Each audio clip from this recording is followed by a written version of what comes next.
All right, well, it's about 10 past 9, and right now I got no trades. I haven't taken anything. Nothing looks even remotely interesting right now.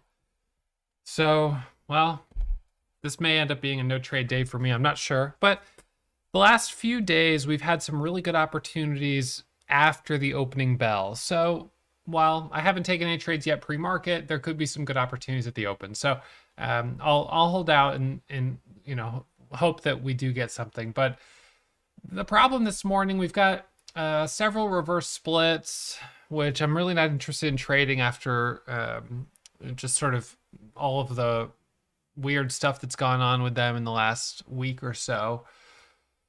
So, and in any case, I mean, could look at OP. I just don't really see. I'm not sure that I see good opportunities on them in any case. So OP, if it gets over 265, maybe. THMO, if it gets over this pre-market level of like 455, maybe. Someone said RSL or RLSI or something is going to do a split tomorrow, but I don't know. Mark, this one I'm not that interested in. PRQR, no interest. Float's a little higher. It's just a grinder. Those aren't great for breakout trading. Ape, AMC, that's just not my wheelhouse. ORIC, 27 million share float. POL is too cheap. ISO is too cheap. AQMS is too cheap. CIH is too cheap. GROM made a move earlier, but then pulled back. So overall market's pulling back a little bit today as well. I had a good day yesterday, and I think at this point, if something presents itself at the open, then I'll take trades on that. But I'm not interested in trading low quality setups right now. I just don't think it's worth it. So my number one job, and this is the same for all of you guys, I'm a risk manager. I'm managing risk. I'm thinking about the risk that I'm taking on a trade. And if I don't see something that gives me good reward for taking risk, I'm not going to take the risk.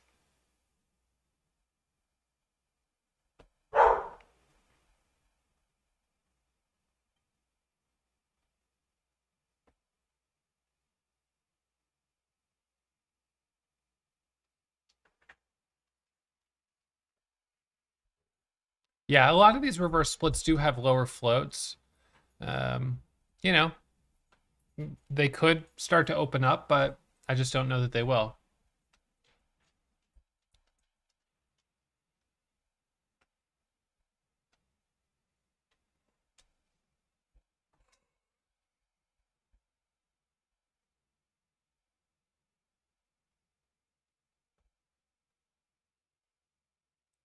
So at least for me, this is just a market that requires patience. I know what I like to trade, and if I don't see it, I have to just sit on the sidelines. Because if I start trading grinders and trying to do breakout trades on them, I'm just going to end up taking losses.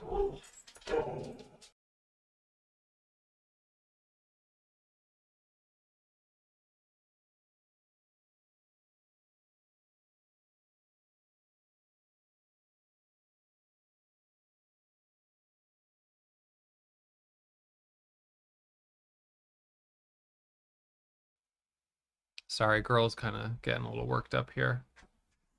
Oh my God, hang on.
Sorry about that.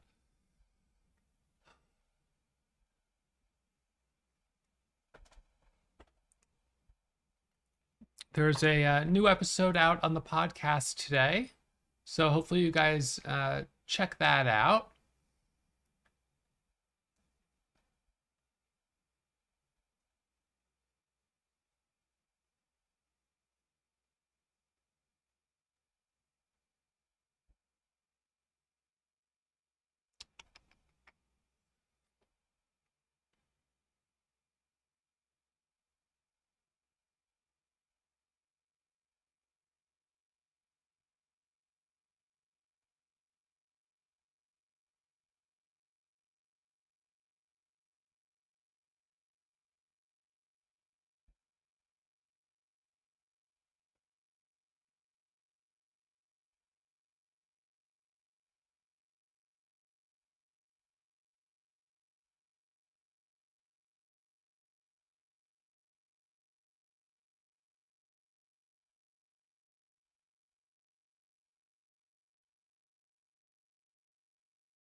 All right, so let's see if there's anything that I've missed.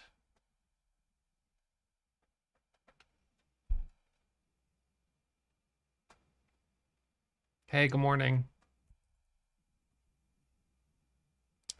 Yep, GROM coming back up a little bit.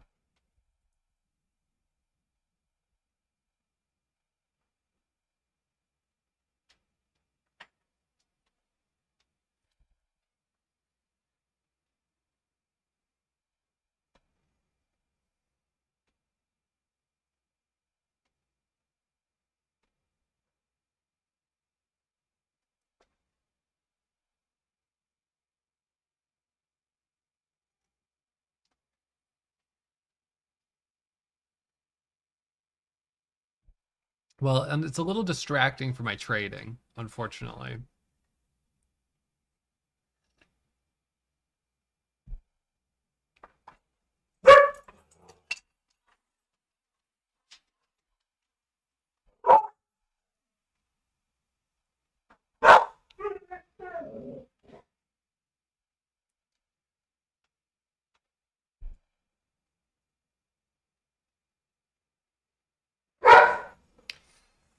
This is distracting as well, though.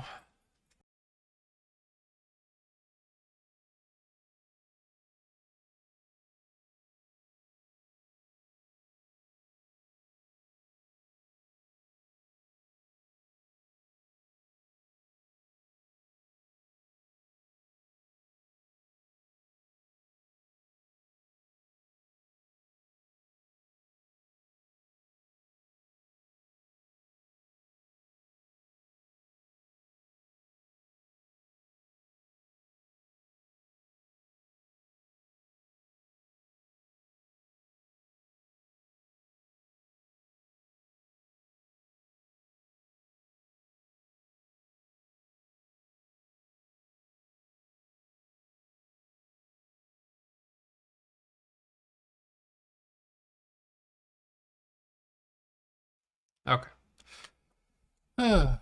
Let's see. So we've got about 10 minutes to the opening bell.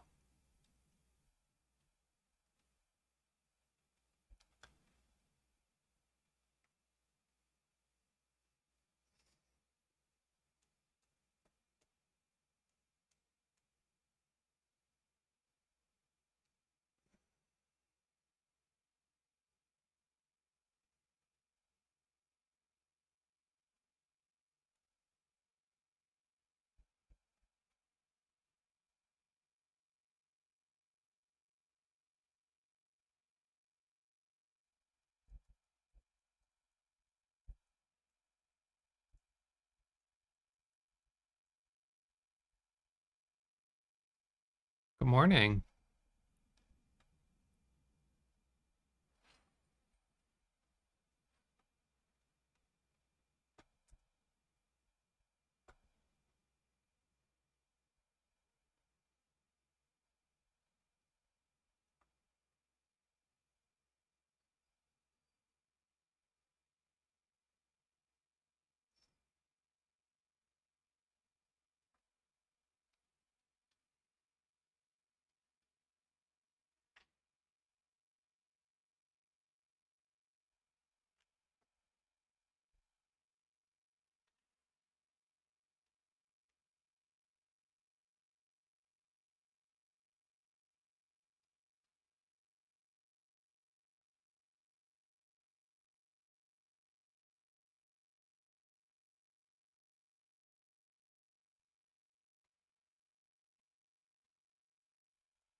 The charts are coming soon. Yep. So this is the platform that we use for all Warrior members and members over at Day Trade Dash.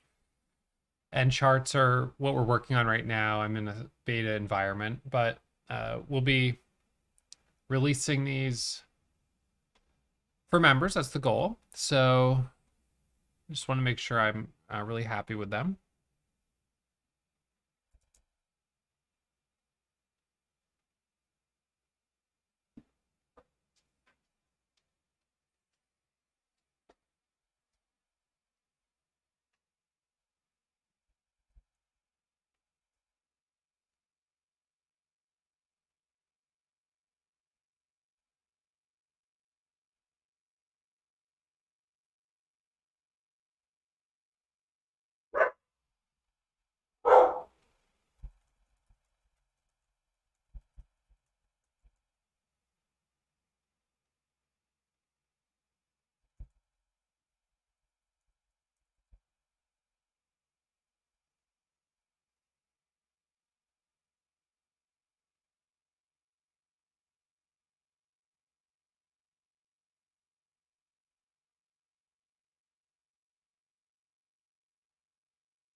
Right on. Thank you.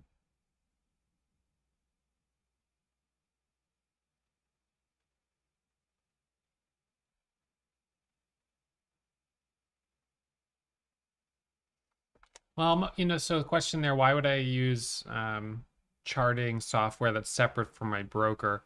So I've for a long time used brokers like this one here that really don't have very good charting technology. Their charts have always been like super primitive.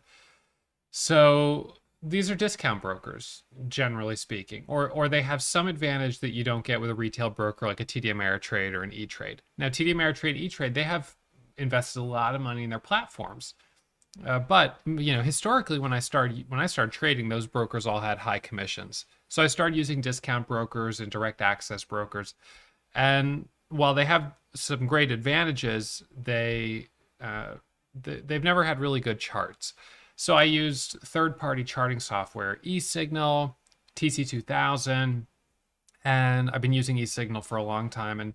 And now we're building charts into this platform here. So for members that are using this, you can have your scanners and your charts side by side. I mean, it's the same reason I don't use scanners built into my broker platform, because most brokers don't have hardly any scanning at all, or it's super, super primitive. So you end up needing a few other tools. You don't need a million tools, but you need a couple, I think. At least for me, I do, for my strategy. So I'm trying to combine them a little bit.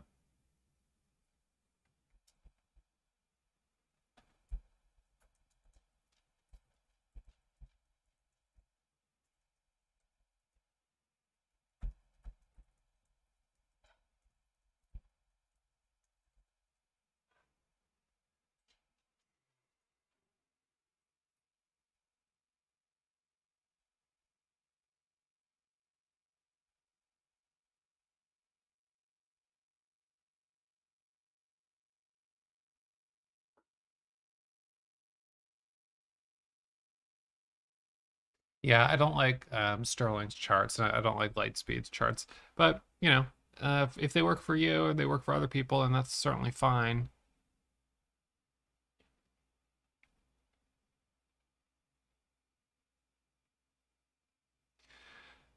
So we've got about 4 minutes to the opening bell, 3.5 minutes to the opening bell, and I have no trades pre-market, and I don't have anything I'm really dialed in on for a gap and go.